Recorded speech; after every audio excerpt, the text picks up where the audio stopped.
हरि ओम।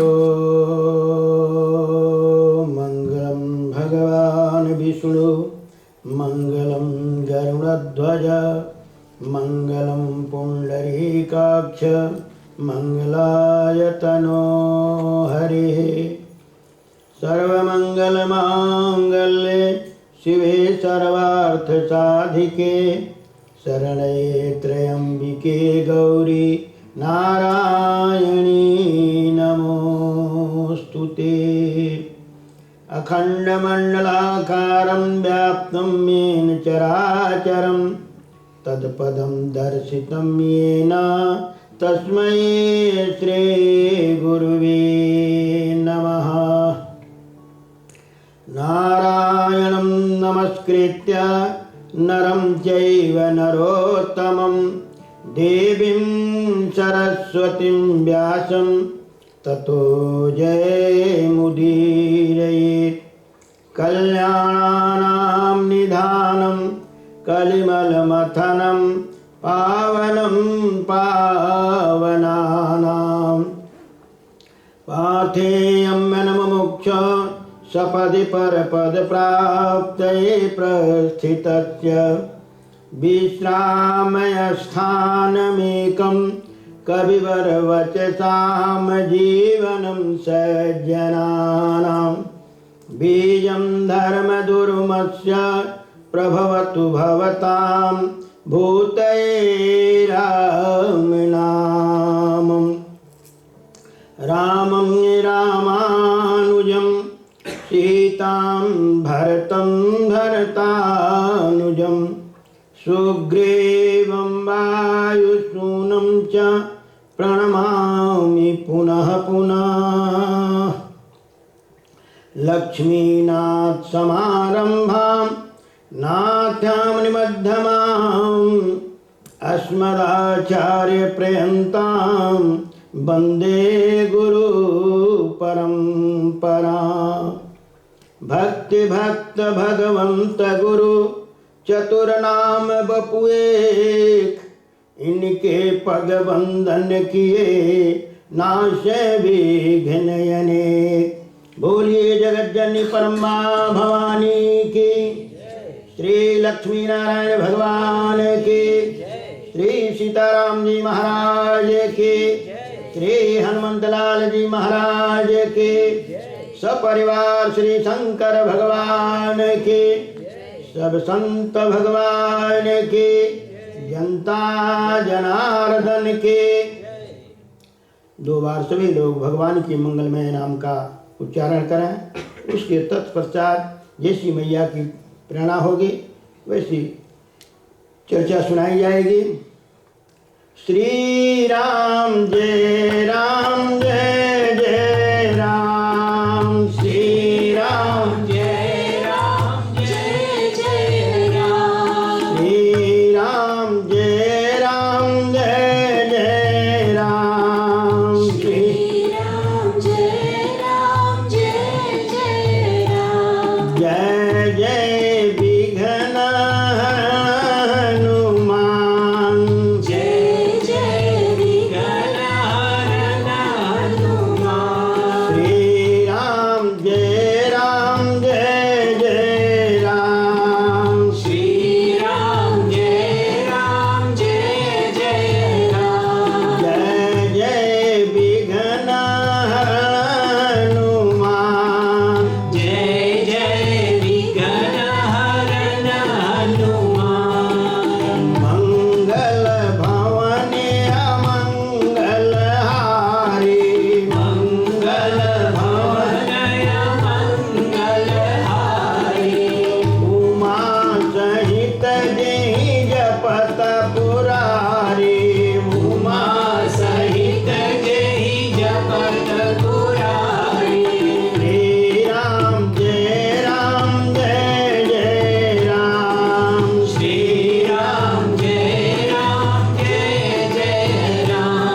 हरि भजन जगत सब सपना सत हरि भजन जगत सब सपना श्री राम जय राम जय जय राम श्री राम जय राम निज अनुभव अब कहाँ मुख गेथा निज अनुभव अब कहाँ मुख गेसा निज अनुभव अब कहाँ मुख गेथा निज अनुभव अब कहाँ मुख गेसा बिनु हरि भजन न मिटहि कलेसा बिनु हरि भजन न मिटहि कलेसा बिनु हरि भजन न मिटहि कलेसा बिनु हरि भजन न मिटहि कलेसा श्री राम जय राम जय जय राम श्री राम जय राम जय जय राम श्री राम जय राम जय जय राम श्री राम जय राम जय जय राम जय जय विघ्न हरण हनुमान जय जय विघ्न हरण हनुमान जय जय विघ्न हरण हनुमान जय जय विघ्न हरण हनुमान बोलिए श्री जगज्जननी परम्बा भवानी की जय श्री सीताराम जी महाराज की जय श्री हनुमंतलाल जी महाराज की जय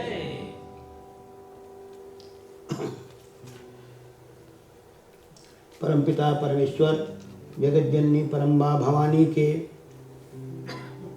चरणों में प्रणाम करते हुए आए हुए सभी भक्तजनों का स्वागत करते हुए मंदिर के सभी सदस्यगण, मंदिर के प्रधान, मंदिर के सेवकगण, कीर्तन समाज, भजन समाज, आए हुए भगवत चरणानुरागी भक्तगणों, माताओं एवं बहनों, अनंतानंत सर्वेश्वर अखिलेश्वर परमपिता परमेश्वर की महती कृपा के फलस्वरूप हम लोग भगवान श्री राम राघवेंद्र सरकार के इस पवित्र प्रांगण में बैठ करके आज कई दिनों से जगत जननी परम्बा भवानी के मंगलमय चरित्रों का श्रवण कर रहे हैं। जीवन का यही सबसे बड़ा लाभ है जो कुछ समय हमारा भगवान के सत्संग में, भगवान के कीर्तन में, भगवान के सेवा में, भगवान के भजन में व्यतीत हो जाता है, वही समय धन्य है। और समय तो ये भी जा रहा है। धन्य घड़ी जब मिल सत्संगा, कहा वही घड़ी धन्य है जिसमें हमें सत्संग की प्राप्ति हो, मैया के चरित्रों का सुनने का लाभ प्राप्त हो, प्रभु के दिव्य दर्शनों का प्राप्त हो। तो यहाँ पर हम लोग भगवान के दरबार में भगवान के दिव्य दर्शन करते हुए, मैया के मंगलमय विग्रह का दर्शन करते हुए हम लोग अपने आँखों को सार्थक कर रहे हैं और कान से उनके जस को सुन करके अपने कान को पवित्र कर रहे हैं, क्योंकि आँख वही धन्य है जो प्रभु का दर्शन किया करे, कान वही धन्य है जो मैया के प्रभु के जसों को श्रवण किया करे। नहीं तो अगर नहीं कान में भगवान के जस को मिला, सत्संग सुनने को नहीं मिला, तो इस कान को सांप का बिल बताया गया। जिन हरि कथा सुनिए नहीं काना, तिनके श्रवण यही भवन समाना। अहि माने सर्प के घर के समान है। जिसने अपने कानों से भगवान की मंगलमयी जगत जननी परम्बा भवानी के पवित्र चरित्रों को सुना नहीं, उसका कान नहीं, वो सांप के बिल के समान है। नेत्रों से जिसने दर्शन नहीं किया, उसका नेत्र कहा मोर के पांख में बने हुए मोर के समान है, बेकार है। चरण वही धन्य है, पैर वही धन्य है जो तीर्थ चले जाए, जो तीर्थों में जाए, भ्रमण करे, भगवान के दरबार में जाए। यही पैर हमें सत्संग में ले जाता है और यही पैर हमें कुसंग में भी ले जाता है।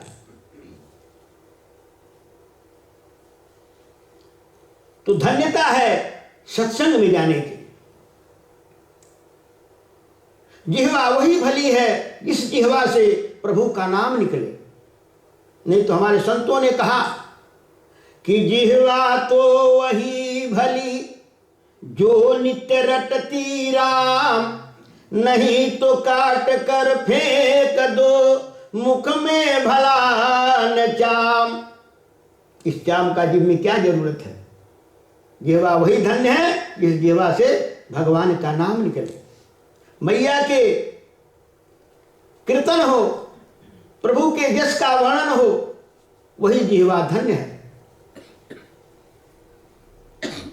हाथ वही पवित्र है जिन हाथों से हम मैया की सेवा करें, प्रभु का सेवा करें। तन पवित्र सेवा किए, हमारा शरीर पवित्र होता है जब इससे हम सेवा करते हैं। माता पिता की सेवा करते हैं, प्रभु की सेवा करते हैं, गुरुजनों की सेवा करते हैं, समाज की सेवा करते हैं, मंदिर की सेवा करते हैं, तो हमारा यह तन पवित्र होता है। और मन पवित्र लिए हरि नाम, मन हमारा पवित्र होता है कब? जब हम इससे भगवान का नाम लेते हैं। और धन पवित्र कब होता है? सोई धन धन्य प्रथम गति जाकी। गति दो है, एक धर्म और एक अधर्म। धन वही धन्य है जो प्रथम में लगा, सोई धन धन्य प्रथम गति जाकी, जो धर्म के कार्य में लगा वही धन धन्य है। तो कहने का मतलब जगत जननी परम मां भवानी ने कृपा करके, प्रभु के कृपा से हम लोगों को सब कुछ मिला, उनकी कृपा से ही। और सब कुछ पा करके हम उन्हें ही भूल दे रहे हैं, हम उन्हें ही भुला जा रहे हैं। तो इसमें गलती किसकी है, हमारी कि उनकी? हमारे संतों ने कहा देने वाले ने दुनिया में सब कुछ दिया, पाने वाला न पाए तो वो क्या करे। जगत जननी परम मां भवानी ने तो हमें हरा भरा संसार दिया, सब कुछ दिया, खाने पीने को सब कुछ बना ही दिया। भगवान ने फल फूल मेवा अन्न सब कुछ दिया, फिर भी हम जीव के स्वार्थ के कारण हिंसा करते हैं, तो उसका क्या दोष? जीने के लिए भगवान ने हमें जिंदगी दी, मैया ने हमें जिंदगी दी, कैसे हमें जीना है उसके लिए हमें वेद पुराण शास्त्रों में बताया। वेद शास्त्रों में सब कुछ बता ही दिया, फिर भी न माने तो मैं क्या करूं। वेद पुराण शास्त्रों में भगवान ने हमें जीने की कला बताई कि कैसे हमें संसार में जीना है, कैसे रहना है। स्वयं परमात्मा अवतार लेकर के अपने और चरित्रों के माध्यम से, अनेक लीलाओं के माध्यम से हमें शिक्षा दी कि कैसे हमें जीना, भाई भाई को कैसे रहना है, पिता पुत्र को कैसे रहना है, माता और पति पत्नी को कैसे रहना है, राजा प्रजा को कैसे रहना है। सबके लिए उन्होंने उपदेश दिया और फिर भी हम उसे नहीं मानते हैं, तो दोष किसका है? वेद शास्त्रों में सब कुछ बता ही दिया, फिर भी न माने तो मैं क्या करूं। मैंने मानो जन्म तुमको हीरा दिया, हीरा जैसे मानव शरीर मिला, हमने क्या किया? उसको कचरे में डाल दिया। हमने उसका मूल्य नहीं समझा, इसलिए उसका नतीजा हमें ही भोगना पड़ेगा।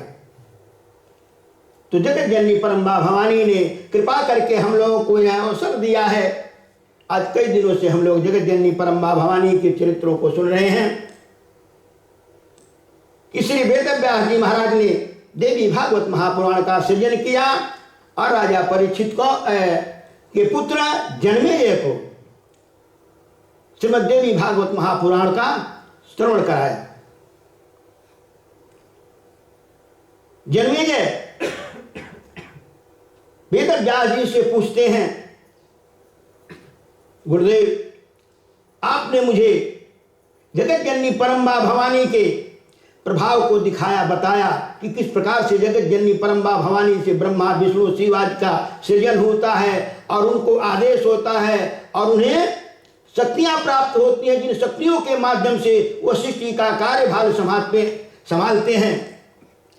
लेकिन जगत जननी परम मां भवानी का प्रादुर्भाव कब हुआ, वह भक्तों को सुलभ कब हुई? क्योंकि जगत जननी परम मां भवानी ने ब्रह्मा शिव आदि को दिव्य दर्शन दिया और दर्शन देने के लिए फिर अंतर ध्यान हो गई, तो दोबारा वह प्रगति कब? राजा जन्मेजय का यह प्रश्न है वेदव्यास जी से कि महाराज कृपा करके हमें जगत जननी परम मां भवानी के प्रकट होने के चरित्र को सुनाइए कि कब वह इस संसार में प्रकट हुई, क्योंकि उन्होंने वरदान दिया था ब्रह्मा विष्णु महेश को कि जब आप लोगों के ऊपर आपत्ति आएगी तो मैं स्वयं स्वरूप धारण करके आऊंगी। तो कब वो आए? तब भी व्यास जी महाराज राजा जन्मेजय को सुनाते हैं, राजन पूर्व समय की बात है, एक महिषासुर नाम का दैत्य हुआ, बड़ा बलवान हुआ और वह ब्रह्मा जी की तपस्या की हजारों वर्ष तक। कुछ दिन उसने फल खा करके किया, फिर फल को छोड़ दिया, जल पी करने लगा, फिर जल को भी छोड़ दिया, हवा पी करने लगा। कछु दिन भोजन बारी बतासा, कछु दिन कीन कठिन उपवासा। फिर सब कुछ छोड़ करके और उपवास करके तपस्या करने लगा, हवा पीना भी बंद कर दिया। तब अंत में ब्रह्मदेव को आना पड़ा। ब्रह्मदेव प्रकट होते हैं और प्रकट होकर के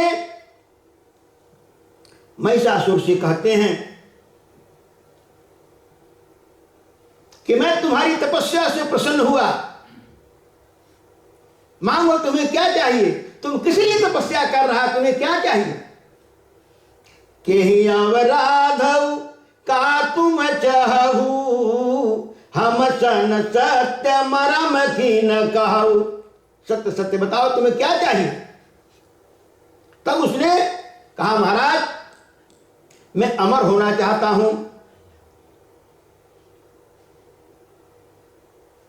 आप मुझे अमर कर दीजिए, हम काहू के मर ही न मारे, मुझे ऐसा वरदान दीजिए कि हम अमर हो जाएं, किसी के मारने से न मरें। ब्रह्मा जी ने कहा देखो इस सृष्टि का नियम है, जो जन्म लिया है वो अवश्य मरेगा, आज नहीं तो कल, कल नहीं तो परसों, परसों नहीं तो बरसों के बाद। आया है सो जाएगा, जो भी आया है उसको एक न एक दिन जाना है, और सभी लोग अपनी आयु लेकर के आए हैं, उसमें एक रत्ती न घटेगा न बढ़ेगा। जो कछु विधि ना लिख गई छठी रात के अंक, राई घटे न तिल बढ़े रहुरे जीव निसंग। विधाता ने हमारे कर्मानुसार जो हमारे भाल में लिख दिया उससे एक तिल न बढ़ेगा और न घटेगा। तो आया है सो जाएगा, राजा और कब जाना है वो भी विधाता के विधान के अनुसार लिखा चुका है। हानि क्या क्या लिखा हुआ है, हानि लाभ, कब हमारा हानि होना कब लाभ होना है हम नहीं जानते हैं। लाभ हो जाता है तो प्रसन्न हो जाते हैं और हानि हो जाता है तो मुंह लटका देते हैं, दुखी हो जाते हैं। लेकिन हमारे कर्मानुसार ही वो सब विधान पहले से बना हुआ है। हानि लाभ जीवन मरण जस अपजस विधिहात। हानि लाभ जीवन मरण जस अपजस विधिहात, वो विधाता के हाथों में है और विधाता केवल हमारे कर्मानुसार उसको फल देते हैं। राम झरोखे बैठ के सबके मुजरा ले, जाकी जैसी चाकरी वाको वैसी दे। तो ब्रह्मा जी ने कहा कि देखो संसार में जो भी आया है उसे एक न एक दिन जाना पड़ेगा, तुम और कुछ मांग लो, तुमको जिससे भय हो उससे हम तुम्हें अमर कर सकते हैं। तो उसने कहा तो फिर यह वरदान दीजिए कि हमें न तो देवता मार सकें और न तो दानव मार सकें और न तो मानव मार सकें, पुरुष मात्र से हम अबद्ध हो जाएं, कोई पुरुष हमें मार न सके। ब्रह्मा जी ने कहा स्त्रियों से तुमको भय नहीं? कहा स्त्रियां तो अबला है, वो हमारा क्या करेंगे।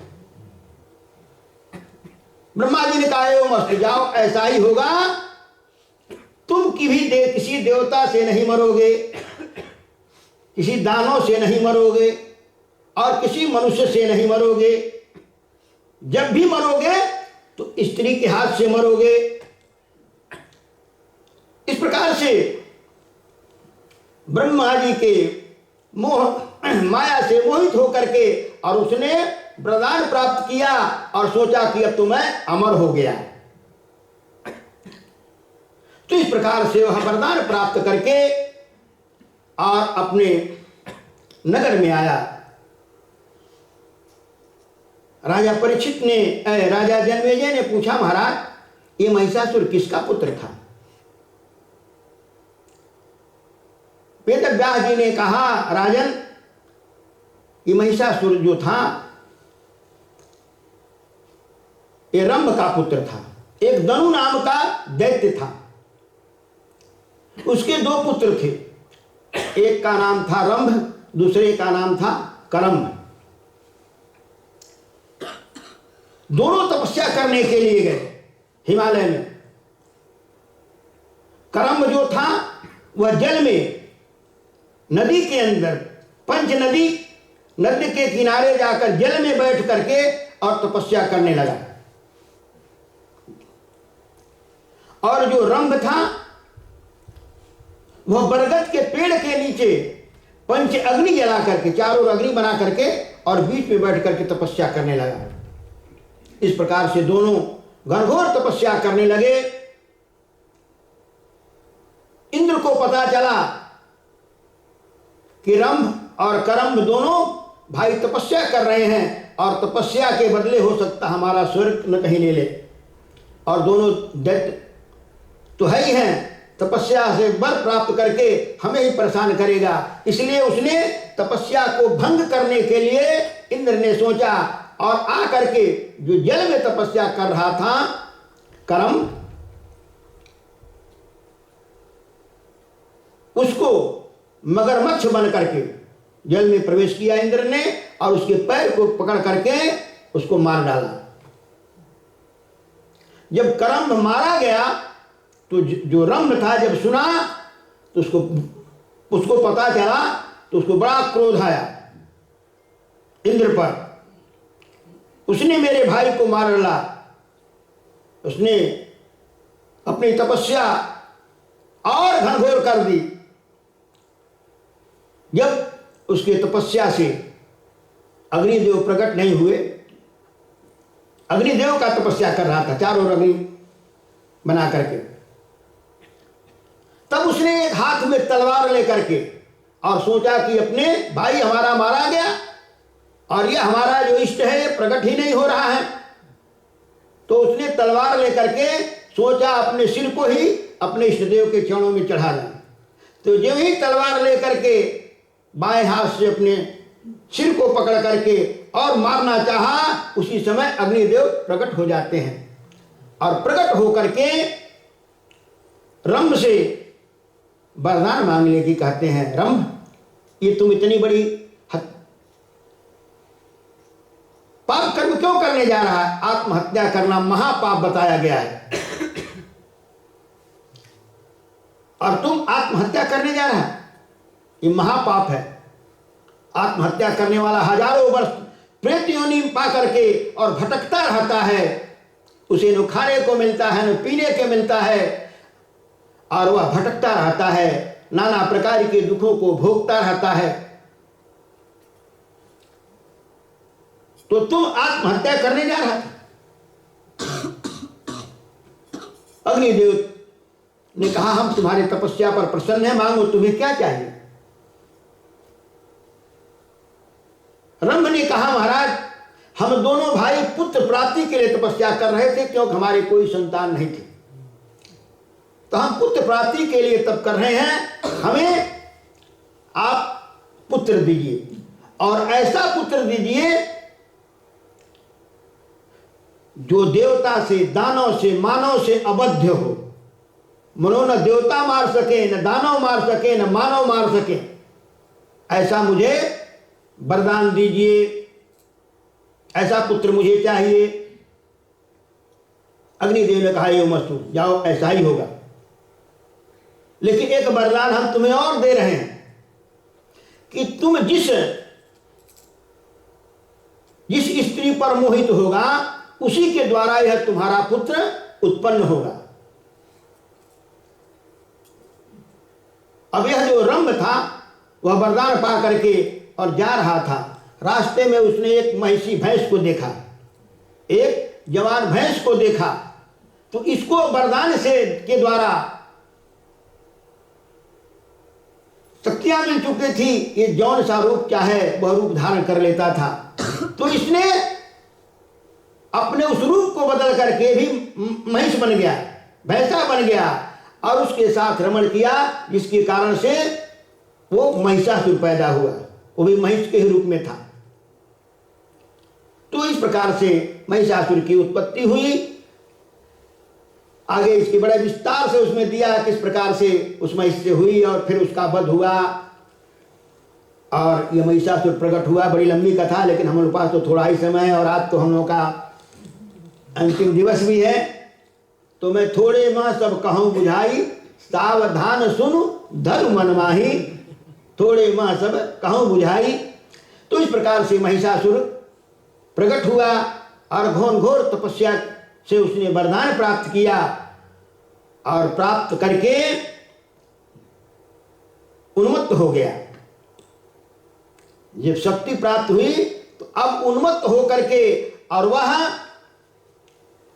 मानवों को सताने लगा, और उसने अपने दानों की विशाल असुरों की सेना बनाई, अनेक उसके सेनानी बनाए, उसने सेनापति बनाए।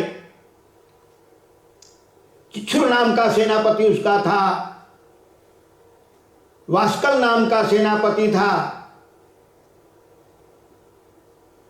बिंडलाल नाम का सेनापति था। इस प्रकार से उसने विशाल सेनाएं बनाई, और जब विशाल सेना हो गया, अब उसे कोई उसका प्रतिद्वंदी नहीं मिल रहा था, तो सोचा कि पृथ्वी को तो हमने जीत लिया, पृथ्वी के राजाओं को तो हमने अपने वशीभूत कर लिया है, सभी राजाओं को जीत करके, और उसने सबसे कर लेता।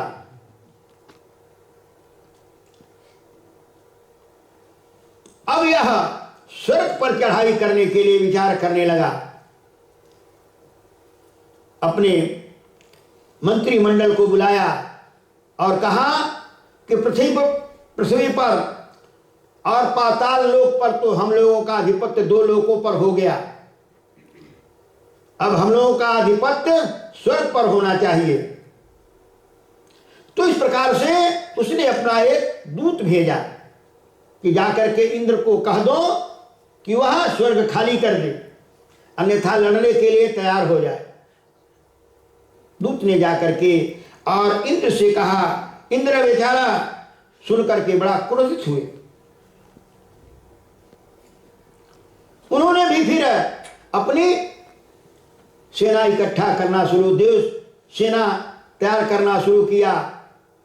ब्रह्मलोक गए, ब्रह्मा जी से प्रार्थना की, महाराज इस प्रकार से महिषासुर स्वर्ग पर आक्रमण करने वाला है और हमारे गुप्तचरों ने बताया है कि वह आपके द्वारा वरदान प्राप्त करके उन्मत्त हो गया है, तो इसलिए ये देवासुर संग्राम होने जा रहा है, इसमें आप हमारी मदद कीजिए। ब्रह्मा जी ने कहा ठीक, चलो शंकर जी के पास चलते। शंकर जी को भी जाकर के साथ लिया गया, भगवान विष्णु के पास भी गया इंद्र, और जाकर के इस प्रकार से त्रिदेवों से भी उसने सहयोग लिया।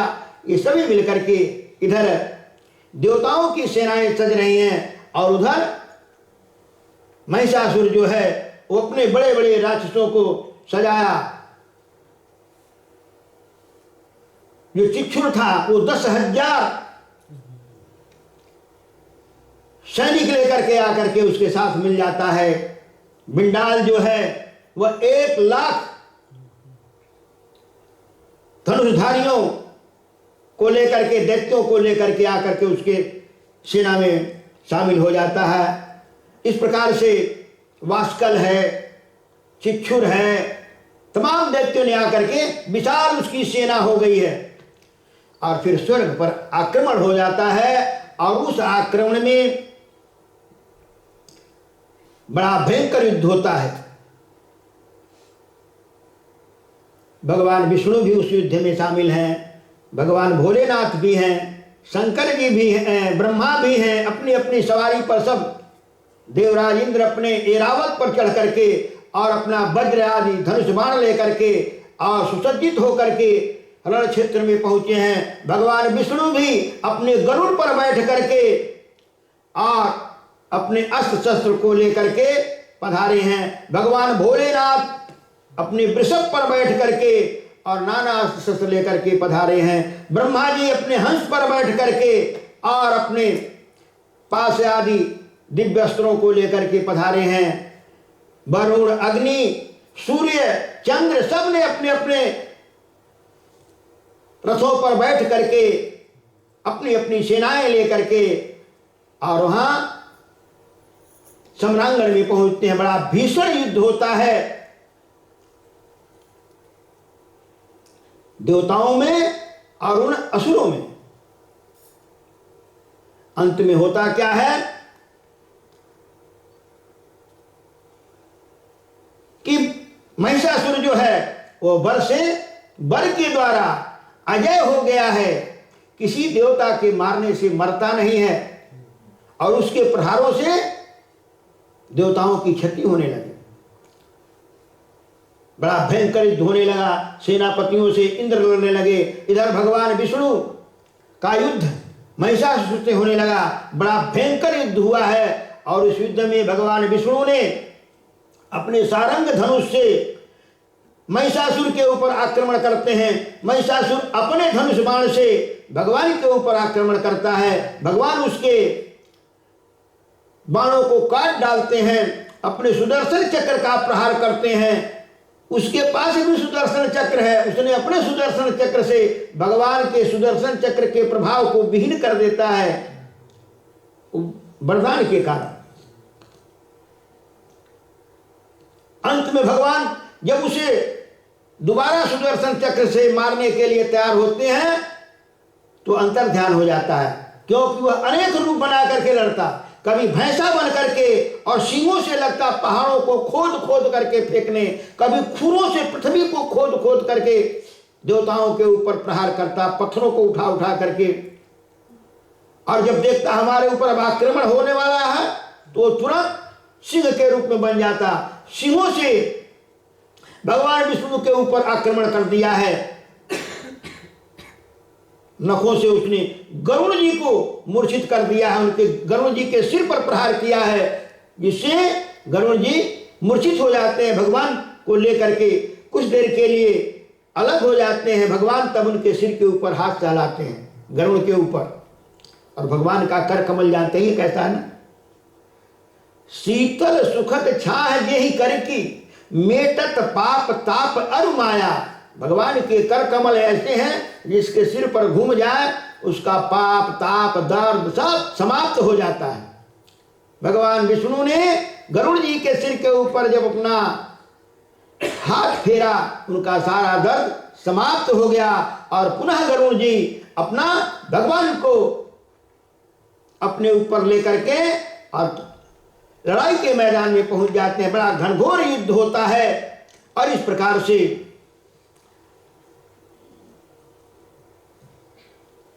कई वर्षों तक युद्ध चलता रहा। भगवान ने अनेक प्रकार से प्रहार किया, कभी वो मनुष्य का रूप धारण कर लेता, कभी हाथी का रूप धारण कर लेता, कभी भैंसे का रूप धारण कर लेता, कभी सिंह का। इस प्रकार से अनेक रूप बना करके और लड़ता। एक बार तो उसने हजारों महिषासुर बन गया। सारे देवता त्राही त्राही करने लगे, अरे एक महिषासुर था तो हम लोग त्रसित थे, ये तो अब हजारों हो गया है। भगवान ने देखा कि इसने अपनी माया फैलाई है। भगवान ने अपने सुदर्शन चक्र का आह्वान करते हैं और सुदर्शन चक्र से उसके सारे माया को काट देते हैं। फिर देवता लोग भगवान विष्णु की जय जयकार करते हैं। बोलिए श्री विष्णु भगवान की। जब जय जयकार करते हैं, महिषासुर सुन करके क्रोधित हो जाता है और भयंकर प्रहार करता है। इस प्रहार से भगवान के सीने में आघात होता है, उसने सींग से मारा है। और गरुड़ देव जब देखा कि भगवान मूर्छित हो गए हैं तो गरुड़ देव वहां से लेकर के लड़ाई के मैदान से तिरोहित हो जाते हैं। और भगवान ने देखा कि यह वरदान के कारण अजय है, ये हम लोगों के मारने से मरेगा नहीं, तो भगवान वहां से चले जाते हैं अपने वैकुंठ धाम के लिए। अब जब भगवान चले गए, भगवान शंकर को क्रोध आया, इसने हमारे प्रभु पर आक्रमण किया। भगवान भोलेनाथ त्रिशूल लेकर के और उसके ऊपर प्रहार करते हैं, लेकिन उस त्रिशूल का कोई प्रभाव ही नहीं हो रहा, क्योंकि ब्रह्मा जी का वरदान है। उसने ही भगवान शिव के ऊपर त्रिशूल चलाता है। भगवान शिव अपने त्रिशूल के द्वारा उसके त्रिशूल का प्रभाव खत्म कर देते हैं। फिर भगवान शंकर ने अपने पिनाक धनुष को उठाया और बड़ा भयंकर युद्ध होता है। इधर से बाणों की वर्षा हो रही है, उधर से भी बाणों की वर्षा। भगवान शंकर उसके बाणों को काटते हैं और वो भी अनेक प्रहार कर रहा है, कभी बाणों से, कभी तलवार से, कभी गदा से। इस प्रकार से बड़ा भयंकर युद्ध हो रहा है। और अंत में भगवान शंकर जी ने भी अनेक प्रकार से युद्ध किया, लेकिन वह मरता ही नहीं। भगवान शंकर ने देखा कि ये तो अवध्य है, ये मरेगा नहीं। भगवान शंकर भी, क्योंकि उसने गदा का प्रहार किया। भगवान शंकर की जो सवारी है नंदीश्वर, नंदी पर उसने गदा का प्रहार किया, जिससे भगवान भोलेनाथ जी का जो वाहन है वह व्याकुल होकर के लड़ाई के मैदान से बाहर निकल जाते हैं। फिर भगवान कैलाश पर चले जाते हैं। ब्रह्मा जी फिर अपने ब्रह्मास्त्र लेकर के युद्ध करते हैं और अंत में वह मारा नहीं जाता है। ब्रह्मदेव भी वहां से अंतर्ध्यान होकर के अपने लोग चले जाते हैं। इधर इंद्र आदि सारे देवता अपने लड़ते रहे, लेकिन जब देखा कि अब हम लोग इसको जीत नहीं पाएंगे, महिषासुर ने इंद्र के ऊपर अपना त्रिशूल चलाया। इंद्र ने अपने वज्र से उसके त्रिशूल को निष्फल कर दिया। इंद्र ने वज्र का प्रहार किया महिषासुर पर। महान भयंकर पहाड़ के समान महिष बनकर, भैंसा बनकर के और बड़ी बड़ी सिंहों से वह दौड़ पड़ा इंद्र को मारने के लिए। इंद्र ने अपने वज्र का प्रहार किया तो वह महिष से अंतर्ध्यान होकर के और सिंह बन गया। फिर इंद्र ने अपने धनुष बाण से उसके ऊपर प्रहार करते हैं। तो इस प्रकार से बड़ा भयंकर युद्ध होता है और अंत में उसने, महिषासुर ने अपने गदा का प्रहार किया इंद्र के वाहन ऐरावत पर। और ऐरावत पर जब गदा का प्रहार किया, ऐरावत भी व्याकुल होकर के चिघार मारते हुए और वहां से भाग खड़ा हुआ। जब इंद्र का वाहन भाग खड़ा हुआ, देवताओं ने देखा कि इंद्र तो अब लड़ाई के मैदान से जा रहे हैं, अब जब हमारा सेनापति ही नहीं रहेगा तो हम लोग क्या करें। सारे देवता फिर वहां से फरार हो गए और यह महिषासुर जो था वह स्वर्ग का राजा बन बैठा, स्वर्ग को जीत लिया। स्वर्ग के सिंहासन पर अब महिषासुर बैठ गया है, स्वर्ग का राजा बन गया और अपने असुरों को यथोचित सबको वहां सम्मान किया कि आप लोगों ने हमारा साथ दिया, आप सभी लोग स्वर्ग में वास करें।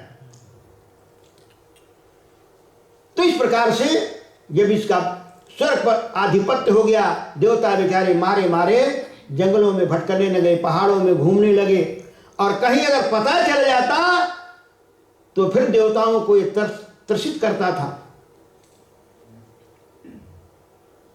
हारे सुर कर विविध लड़ाई, नाना प्रकार से लड़ाई करके बेचारे हार गए और अब पहाड़ों के कंदराओं में रहे हैं। बहुत दिन व्यतीत हो गया, देवताओं ने सोचा कि यह हमारा संकट कब दूर होगा। तब इस प्रकार से सभी देवता एकत्र होकर के और ब्रह्मा जी के पास जाते हैं। महाराज, महिषासुर ने हमारा स्वर्ग छीन लिया है और छीनने के बाद अब भी हमें शांति से रहने नहीं देता।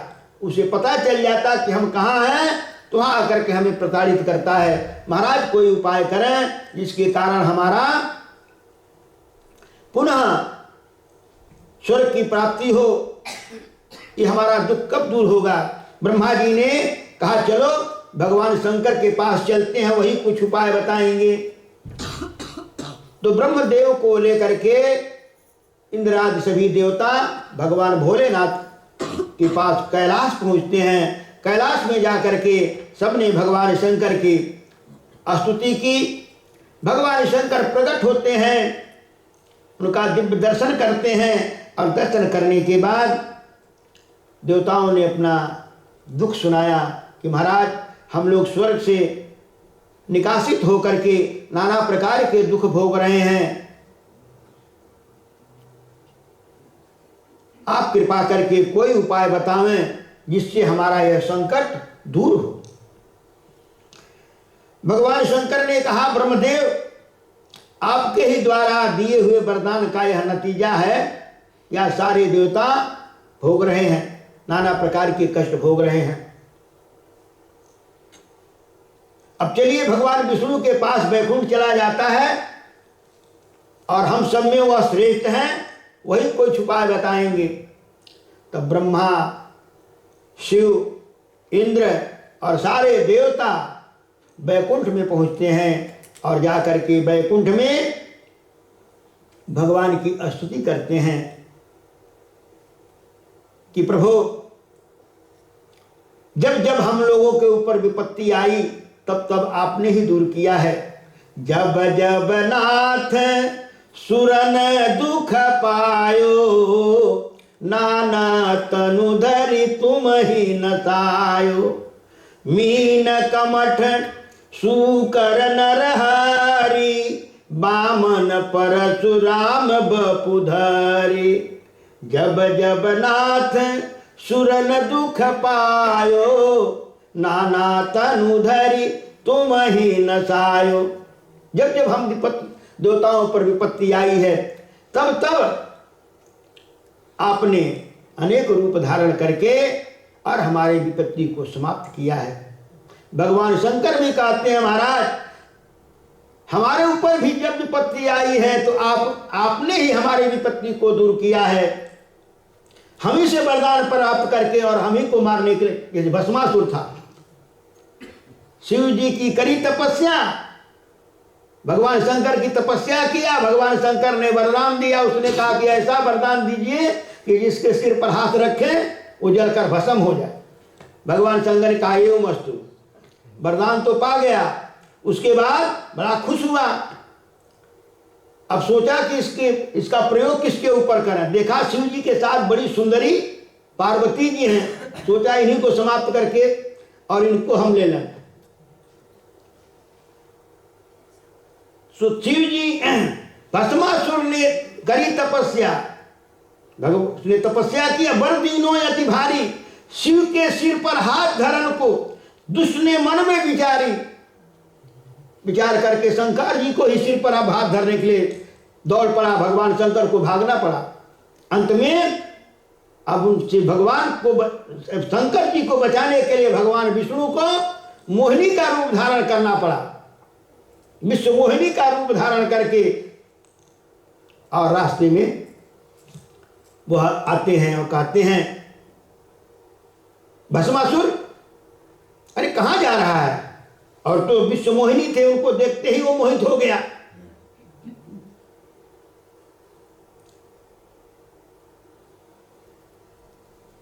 भगवान ने कहा, तुम इस भोलेनाथ के वचनों पर विश्वास करता है? अरे इससे कुछ नहीं होता है। इस प्रकार से भगवान ने उसे समझाया और अपनी माया से मोहित किया, जिससे वो मोहित होकर के और भस्मासुर भगवान के उस मोहिनी स्वरूप के साथ नाचने लगता है। और ज्यों ही भगवान जैसे हाव भाव कर रहे हैं उस प्रकार से कर रहा है, ज्यों ही अपने सिर पर हाथ रखता है वो जल करके सुधी राख हो जाता है। तो भगवान शंकर कहते हैं कि महाराज असुरों से आप ही हमारी रक्षा किए हैं। ब्रह्मा जी कहते हैं, महाराज असुरों ने हमारे वेद को छीन ले गया था। हैग्रीव नाम का असुर था जो ब्रह्मा जी से वेद ही छीन ले गया था। भगवान ने उस हैग्रीव नाम के दैत्य को हैग्रीव रूप धारण करके हैग्रीव नामक दैत्य का संहार करके और फिर ब्रह्मा जी को चारों वेदों को दिया था। तो इस प्रकार से ये सारे देवता आज भगवान से प्रार्थना कर रहे हैं वैकुंठ में कि जब जब नाथ सुरन दुख पायो, नाना तनु धरि तुम ही नसायो।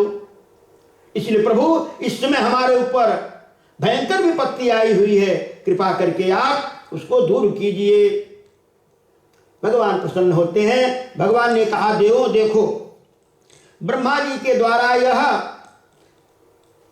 वरदान प्राप्त किया है कि यह किसी देवता से नहीं मरेगा, किसी दैत्य और मनुष्य से भी नहीं मरेगा, यह केवल स्त्री रूप से, स्त्री से मारा जाएगा।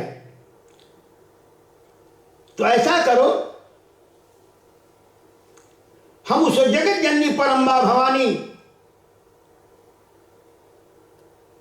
का स्मरण करते हैं और जगत जननी परम्बा ने पूर्व समय में हम सबको अपनी शक्तियां दी हैं, तो हम सारे शक्तियों को एकत्र करें तो एक महाशक्ति बन जाएगी और वह उसका संहार करेगी।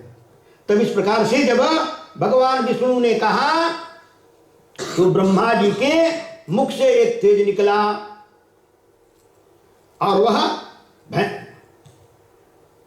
प्रकाश निकला, तेज निकला और वहां जाकर के तब तक भगवान शंकर के भी शरीर से एक तेज निकला, भगवान विष्णु के भी शरीर से एक तेज निकला। इस प्रकार से सारे तेज इकट्ठा होने लगे।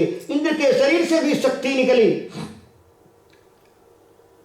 सभी देवताओं के अंदर से एक एक शक्तियां निकलती रही, प्रकाश निकलता रहा और एक महाप्रकाश वह बन गया। और देखते देखते वह एक महामाया का रूप धारण कर लिया। सभी देवों ने देखा कि जगत जननी परम्बा भवानी जो है 18 भुजा से प्रकट हुई हैं। बोलिए जगत जननी परम्बा भवानी की 18 भुजा उनकी हैं। अब जब जगत जननी परम्बा भवानी के तेज को देख करके सारे देवता बड़े प्रसन्न हुए। भगवान विष्णु ने कहा, देखो सबके तेज से ये महामाया प्रकट हुई है, अब तुम सभी इनको अपने अपने आयुध भी समर्पित करो। तब भगवान विष्णु ने अपने सुदर्शन चक्र से एक चक्र प्रकट करके उनको देते हैं। भगवान शंकर अपने त्रिशूल से एक त्रिशूल प्रकट करके देते हैं। ब्रह्मा जी अपना ब्रह्मफास से एक ब्रह्मफास देते हैं। इस प्रकार से इंद्र इंद्र जो है अपने वज्र से एक वज्र निकाल करके देता है, हिमालय जो है एक सिंह ला करके उनको देते हैं सवारी के लिए। तो सारे देवताओं ने अपने अपने आयुध दिए। समुद्र ने उनको 2 वस्त्र दिया जो कभी पुराना नहीं होगा और न मैला होगा। मणियों की खान उसमें है, नाना प्रकार के रत्न दिए जगत जननी परम्बा भवानी के सजाने के लिए। इस प्रकार से सबने आभूषण दिए हैं सभी देवताओं ने, और अपने अस्त्र शस्त्र दिए हैं। तो इस प्रकार से वह जगत जननी परम्बा भवानी सारे आभूषणों से सुसज्जित होकर के, अस्त्र शस्त्रों से सुसज्जित होकर के, और जब तैयार होती हैं तब सारे देवता उनसे प्रार्थना करते हैं। सभी देवता एक स्वर से सब प्रार्थना करते हैं, या देवी सर्वभूतेषु जननी रूपेण संस्थिता नमस्तस्यै नमस्तस्यै नमस्तस्यै नमो नमः। या देवी सर्वभूतेषु विष्णुमायेति संस्थिता नमस्तस्यै नमस्तस्यै नमस्तस्यै नमो नमः। या देवी सर्वभूतेषु लक्ष्मी रूपेण संस्थिता नमस्तस्यै नमस्तस्यै नमस्तस्यै नमो नमः। या देवी सर्वभूतेषु सरस्वती रूपेण संस्थिता नमस्तस्यै नमस्तस्यै नमस्तस्यै नमो नमः। या देवी सर्वभूतेषु गौरी रूपेण संस्थिता नमस्तस्यै नमस्तस्यै नमस्तस्यै नमो नमः। या देवी सर्वभूतेषु दुर्गा रूपेण संस्थिता नमस्तस्यै नमस्तस्यै नमस्तस्यै नमो नमः। या देवी सर्वभूतेषु शक्ति रूपेण संस्थिता नमस्तस्यै नमस्तस्यै नमस्तस्यै नमो नमः इत्यादि। इस प्रकार से सभी देवताओं ने उस जगत जननी परम्बा भवानी की स्तुति की। जगत जननी परम्बा भवानी प्रसन्न होती हैं और देवताओं से प्रसन्न होकर के मधुर मधुर हास्य करती हैं। देवताओं का सारा दुख जो था उनके हास्य को देख करके, प्रसन्नता को देख करके समाप्त हो जाता है। सारे देवताओं ने प्रार्थना किया, हे जगत जननी परम्बा भवानी, आदि अंत को जा सुन पावा, आपका न कोई आदि जानता है न अंत जानता है, आप सर्वशक्तिमान हैं। हम लोगों के दुख को दूर कीजिए। इसमें महिषासुर जो है वो ब्रह्मा जी के द्वारा वर प्राप्त करके उन्मत्त हो गया है, उसका संहार करिए, दैत्यों का संहार कीजिए और पुनः देवताओं के स्वर्ग पर स्थापित कीजिए। तो इस प्रकार से जगत जननी परम्बा भवानी वहां से अट्टहास करते हुए चलती हैं और इतने जोर से वह अट्टहास करती हैं जिनके गर्जना को सुन करके पृथ्वी कांप उठती है, पहाड़ हिल जाते हैं, समुद्र का जल जो है उछलने लगता है। और जब महिषासुर के कानों में भी आवाज पड़ती है वह कांप उठता है और मंत्री अपने मंत्रियों से कहता है, पता करो ये कैसी आवाज है, कहां से आ रही है। तब उसके मंत्री सब असुर सब जाते हैं, तब पता लगाते हैं कि एक देवी है जिसकी 18 भुजाएं हैं, 10 और 8 कितना 8 ताकत है ना, हाँ 18 भुजाएं हैं और 18 भुजाओं में आयुध लिए मधु पर करे मधु पी रही है और बार बार गरज रही है, लाल लाल उसके नेत्र हुए हैं। असुरों ने जाकर के तब महिषासुर को बताया। महिषासुर तब अपने सेनापतियों को भेजता है कि जाकर के उस देवी से कहो कि वह हमें वरण करे, मैं उसे अपना पत्नी बनाने के लिए तैयार हूं। वह देवी को जाओ तुम सब ले आओ, साम दाम भेद जैसे हो ले आना, मारना नहीं, दंड नहीं करना। साम दाम और भेद 3 नीतियों के द्वारा उसे ले आना। जैसे अगर नहीं मानते तो प्रलोभन देना, तो जा करके वहाँ प्रलोभन देते हैं कि देवी हमारे राजा महिषासुर जो हैं वो बड़े प्रतापी हैं, अजर अमर हैं, आपको अपनी अर्धांगी बनाना चाहते हैं, परिरानी बनाना चाहते हैं, आप उसे स्वीकार करिए। तो इस प्रकार से जगत जननी परम्बा भवानी कहती हैं, देखो मैं तुम जैसे असुरों को हम मारने के लिए आई हूं, जाकर के कह दो कि मैं तुम जैसे असुरों का संहार करने के लिए आई हूं, और यदि वह मुझे प्राप्त करना चाहता है तो आकर के लड़ाई में हमें परास्त करे और उसके बाद स्वीकार करे। तो इस प्रकार से यहाँ दिया है, बड़ा भयंकर युद्ध होता है। कभी चिच्छुर आता है भयंकर सेना लेकर के, जगत जननी परम्बा भवानी हुंकार करके और मार डालती है सारे सेनाओं को, उसको भी मार डालते हैं। बिड्डाल आता है हजारों सेनाएं लेकर के, अकेले जगत जननी परम भवानी ने और सारों का संहार कर देती हैं। बड़ा भयंकर युद्ध होता है। इस प्रकार से सभी मारे जाते हैं। अंत में महिषासुर आता है और बड़ा भयंकर युद्ध होता है। अनेक आयुधों का वो भी प्रहार करता है। जगत जननी परम्बा भवानी ने अपने तेजोमय स्वरूप से जब उसके ऊपर प्रहार करती हैं, सारा उसका अस्त्र विफल हो जाता है और अंत में महिषासुर मारा जाता है।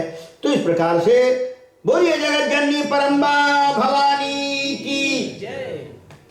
तो इस प्रकार से जगत जननी परम्बा भवानी दैत्यों का संहार करती हैं। सारे देवता प्रकट होकर के फिर जगत जननी परम्बा भवानी की जय जयकार करते हैं और उनकी स्तुति करते हैं। तो इस प्रकार से जगत जननी परम्बा भवानी देवताओं के स्तुति के बाद फिर वह मणिद्वीप में चली जाती हैं और देवता अपने स्वर्ग पर पुनः स्थापित होते हैं। तो इस प्रकार से देवी भागवत ने बड़े सुंदर सुंदर चरित्रों को श्री वेद व्यास जी महाराज राजा जन्मेजय को सुना रहे हैं और नैमिषारण्य में सूत जी महाराज सौनक आदि 88,000 ऋषियों को यह कथा श्रवण करा रहे हैं। तो इस प्रकार से यह बड़ा पावन और बड़ा दिव्य चरित्र है, इसे हमें जरूर सुनना चाहिए। तो जगत जननी परम्बा की हमारे ऊपर कृपा होगी, क्योंकि उनकी जब तक कृपा नहीं होगी तब तक प्रभु भी कृपा नहीं करेंगे। जब तक माता कृपा नहीं करेगी ना तो बाप भी नहीं पूछेगा। कहते हैं बाप तो कठोर होता है लेकिन माता बड़ी दयालु होती है। पिता कठोर होता है लेकिन माँ कभी होत न मात कुमाता। और बच्चे को जब कोई जरूरत होता है तो जानता है कि बाप से कहूँगा तो मुझे डांट देगा, तो जाकर धीरे से माँ से कहता है माँ मुझे ये चाहिए, पिताजी से कह दो ना, तुम कहोगे तो मान जाएगा, हमारे पेरेंट्स नहीं सुनेगा, हमें तो माँ कभी डांट के खदेड़ देगा। तो बेचारी धीरे से समझाते हैं, अरे बच्चा है कह रहा दे दीजिए। कहता अच्छा चलो तुम कहती हो दे दो। तो कहने का मतलब जब तक जगत जननी परम्बा भवानी की कृपा नहीं होगी तब तक प्रभु की कृपा नहीं होगी। तो इस प्रकार से हम जगत जननी परम्बा भवानी की आराधना करें, उनकी सेवा करें, पूजा करें, अर्चन करें, वंदन करें, निश्चय ही माता की कृपा हमारे ऊपर होगी। और वैसे तो माता की कृपा हमारे ऊपर रात दिन बरस रही है, उसका हम अनुभव करें और अपना जीवन हमारा मंगलमय होगा। और अधिक न कहते हुए, क्योंकि जो समय था वो समय समाप्ति की ओर जा रहा है और मेरा आज ही तक यहाँ सेवा था, वाणी के द्वारा जो सेवा थी, आज मेरा सेवा यहाँ पूर्ण हो रहा है। जो मुझे समय था उसके अनुसार मैंने आप लोगों को अपनी वाणी से कुछ टूटी फूटी शब्दों में सुनाया, तो उसको आप लोग ग्रहण कीजिए, जीवन में उतारेंगे, क्योंकि ये सुनने के लिए नहीं है, सुन करके इसको हृदय में उतारने के लिए है, इस पर चलने की जरूरत है, तभी जाकर के हमारा जीवन मंगलमय होगा, कल्याणमय होगा। तो इस प्रकार से अब फिर कभी सेवा का अवसर होगा, मैया की कृपा, प्रभु राम की कृपा होगी तो फिर दरस परस होगा और हरिचर्चा होगी। तो वाणी यहीं विराम लेगी और आप सभी के मंगल की कामना करते हैं और आप सबसे विदाई भी लेते हैं। 2 बार भगवान मैया के नाम का कीर्तन कीजिए, क्योंकि हमारी जो दुर्गति है वह नाश दुर्गा ही करेगी। दुर्गति नाशनि दुर्गा जय जय, दुर्गति नाशनि दुर्गा जय जय, काल विनाशनि काली जय जय, काल विनाशनि काली जय जय, दुर्गति नाशनि दुर्गा जय जय, दुर्गति नाशनि दुर्गा जय जय, काल विनाशनि काली जय जय, काल विनाशनि काली जय जय, कुमार माँ ब्रह्मानी जय जय, कुमार माँ ब्रह्मानी जय जय, कुमार माँ ब्रह्मानी जय जय, कुमार माँ ब्रह्मानी जय जय, काल विनाशनि काले जय जय, काल विनाशनि काली जय जय, कुमार माँ ब्रह्मानी जय जय, कुमार माँ ब्रह्मानी जय जय, सीता रुक्मिणी राधा जय जय, सीता रुक्मिणी राधा जय जय, सीता रुक्मिणी राधा जय जय, सीता रुक्मिणी राधा जय जय, दुर्गति नाशनि दुर्गा जय जय, दुर्गति नाशनि दुर्गा जय जय, काल विनाशनि काले जय जय, काल विनाशनि काली जय जय, कुमार माँ ब्रह्मानी जय जय, कुमार माँ ब्रह्मानी जय जय, कुमार माँ ब्रह्मानी जय जय, कुमार माँ ब्रह्मानी जय जय, कुमार माँ ब्रह्मानी जय जय, कुमार माँ ब्रह्मानी जय जय, बोलिए श्री दुर्गा माता की जय, श्री नौ दुर्गा माता की जय, श्री लक्ष्मी माता की जय, श्री सरस्वती माता की जय, श्री गौरी माता की जय, श्री सीताराम जी महाराज की जय, श्री लक्ष्मी नारायण भगवान की जय, श्री हनुमंत लाल जी महाराज की जय, सपरिवार श्री शंकर भगवान की जय, सब संत भगवान की जय, जनता जनार्दन की जय, नगर बस्ती की जय, भक्त और भगवान की भक्त और भगवान की जय जय सीताराम। हर हर महादेव। सर्वे भवन्तु सुखिनः, सर्वे सन्तु निरामयः, सर्वे भद्राणि पश्यन्तु, मा कश्चित् दुःखभाग् भवेत्। हरि ओम।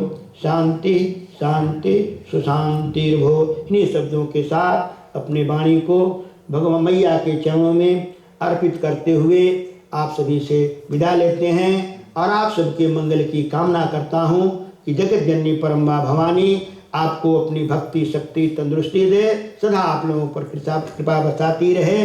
जय जय सीताराम।